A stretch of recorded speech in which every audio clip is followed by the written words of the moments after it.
Bismillahirrahmanirrahim. Alhamdulillahi rabbil alamin.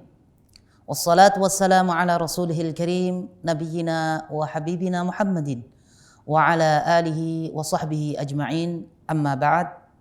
Saudara sekalian, pada pertemuan kali ini kita akan membahas sedikit tentang adab yang wajib diketahui oleh seorang mukmin yang sedang melaksanakan ibadah puasa. Kenapa kita harus mengetahui adab yang wajib diketahui ini? Harus kita ilmuin, karena agar seseorang itu mendapatkan pahala yang sempurna dari Allah Subhanahu wa ta'ala. Dan itu tujuan kita. Agar kita betul-betul dalam puasa ini mendapatkan pahala yang besar, mendapatkan syurganya Allah Subhanahu wa ta'ala. Adab yang pertama yang wajib diketahui oleh seorang mukmin yang sedang berpuasa adalah dengan melaksanakan sholat fardu sesempurna mungkin. Kita tahu di sana ada orang yang berpuasa, melaksanakan puasa, akan tetapi tidak melaksanakan yang diwajibkan Allah Subhanahu wa taala, yaitu sholat fardu. Ini kesalahan. Karena berpuasa merupakan kewajiban yang Allah Subhanahu wa taala perintahkan, demikian juga ya, sholat fardu itu diwajibkan juga oleh Allah Subhanahu wa taala, dan dua-duanya adalah rukun dari salah satu rukun Islam. Maka tidak boleh ditinggalkan, termasuk adabnya. Karena banyak orang yang meninggalkan sholat 5 waktu. Dia berpuasa akan tetapi tidak melaksanakan sholat. Dan seyogyanya dilakukan dengan berjamaah. Karena jelas keutamaannya. Ya, bahkan sebagian ulama mengatakan bahwasannya hukum daripada sholat berjamaah adalah wajib. Ya. Sebagaimana hadis-hadis yang sahih dari Rasulullah SAW, bahwasannya suatu ketika ada seseorang yang buta mendatangi Rasulullah SAW, "Ya Rasulullah, sesungguhnya aku ini adalah laki-laki yang buta dan tidak ada orang yang bisa menghantarkanku ke masjid. Apakah aku dapat dispensasi?" Kemudian kata Rasulullah SAW, "Iya, kamu dapat rukhsah atau dispensasi." Setelah laki-laki itu pergi, apa kata Rasulullah SAW? Dipanggil lagi. "Wahai fulan, kesini. Apakah engkau mendengarkan azan? Mendengarkan ajakan orang sholat?" Kemudian, "Iya," kata laki-laki tersebut.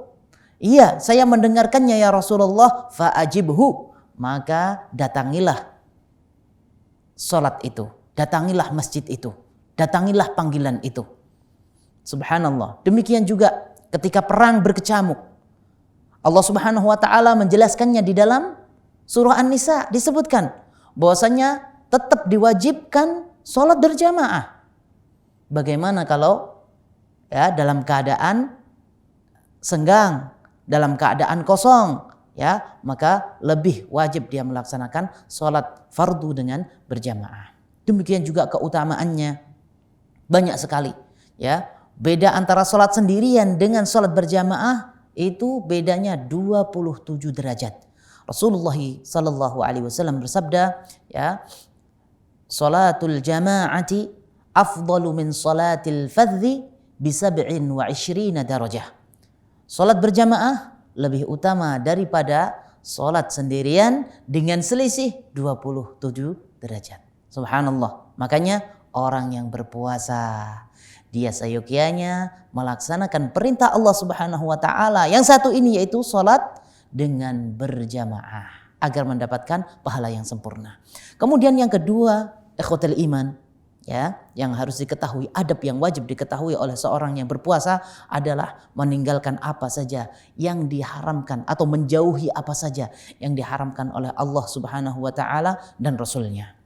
Apa yang diharamkan oleh Allah Subhanahu wa taala? Mencuri atau berbicara kotor dan yang lainnya, hal menyakiti tetangga, menyakiti saudara, atau tidak berbuat baik atau durhaka kepada orang tua, ya. Kemudian melanggar aturan Rasulullah SAW, melakukan sesuatu yang tidak pernah dicontohkan oleh Nabi kita Muhammad sallallahu alaihi wasallam. Kemudian yang berikutnya, yang ketiga adalah menjauhi gosip, ghibah. Ini penyakit masyarakat, penyakit umat. Ya, penyakit umat. Kalau seandainya ini dilakukan di puasa, di bulan puasa, maka ini musibah. Bahkan bisa menghilangkan pahala puasa nantinya.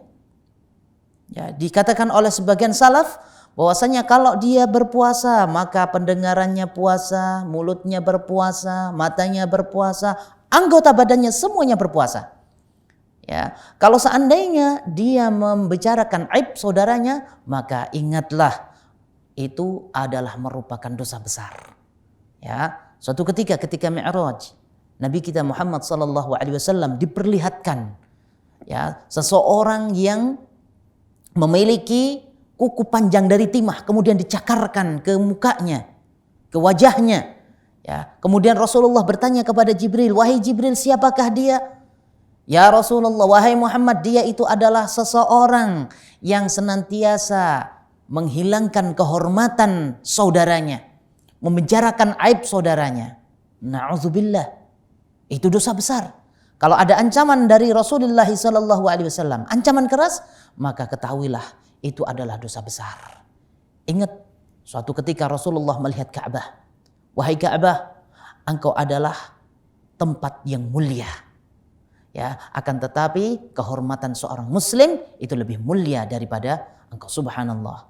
Demikian juga Allah Subhanahu wa taala sebutkan orang yang melakukan riba itu seperti memakan bangkai saudaranya sendiri. "Ayuhibbu ahadukum ayyakula lahma akhihi maitan fakarihtumuh." Apakah kalian mau memakan daging bangkai saudara kalian sedangkan kalian membencinya? Kemudian yang keempat yang harus diketahui, adab berikutnya menjauhi namimah. Ya, menjauhi namimah atau mengadu domba. Rasulullah SAW memberi ancaman kepada kita ya bagi orang-orang yang melakukan namimah, yaitu mengadu domba. Apa kata beliau? La yadkhulul jannata namam. Tidak akan masuk surga orang yang senang ya mengadu domba. Na'udzubillah. Sekarang ini di akhir zaman ini di televisi, di mana saja sering kita dapati orang yang mengadu domba. Ingat, seorang muslim tidak boleh mengadu domba sesama muslim, apalagi dia dalam keadaan berpuasa. Itu adabnya. Harus kita jauhi, kita harus berlindung kepada Allah Subhanahu wa taala. Kemudian berikutnya, yang kelima. Ya, yang kelima adalah tidak berdusta, karena dusta ini dosa besar. Ya. Kata ini, ada seorang sahabat bertanya kepada Rasulullah SAW, "Wahai ya Rasulullah, halil mu'mini yakdzib?" Apakah orang mukmin itu berdusta? Kata Rasulullah SAW, "La al-mu'minu la yakdzib." Subhanallah, tidak boleh berbohong. Kemudian yang berikutnya ya adalah yang terakhir, ketika dalam keadaan puasa dia betul-betul harus menjaga pendengarannya dari apa yang diharamkan oleh Allah Subhanahu wa taala, dari nyanyi-nyanyian dan alat-alat musik. Subhanallah. Ini di akhir zaman sudah ya banyak orang yang menghalalkan ya musik, padahal para ulama sudah mengharamkan musik. Ya, kalau dia melakukan yang diharamkan Allah Subhanahu wa taala pada bulan Ramadan, ini musibah besar. Allah Subhanahu wa taala berfirman di dalam surah Luqman, "Wa minan nasi man yashtari lahwal hadits liyudilla an sabilillah." Ada sebagian manusia yang membeli lahwal hadits. Lahwal hadis, perkara yang sia-sia. Kata Abdullah bin Mas'ud bersumpah, dalam tafsir Ibnu Katsir disebutkan bahwasannya ya lahwal hadis itu adalah nyanyi-nyanyian.